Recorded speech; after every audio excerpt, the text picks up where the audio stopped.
Baru-baru ini Ashanty mengungkapkan keinginannya segera menimang cucu. Istri Anang Hermansyah itu bahkan meminta Azril Hermansyah segera menikah menyusul kakaknya, Aurel Hermansyah. Hal itu diungkapkan Ashanty langsung di hadapan Azril saat mereka liburan ke Dubai. Lewat akun The Hermansyah A6, Azril awalnya riang menggendong bayi bule saat makan di restoran.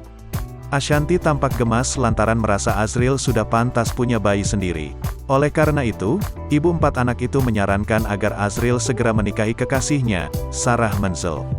Terlebih, Ashanty menilai bahwa anak Azril bakal punya anak londo, alias bule jika menikah dengan Sarah.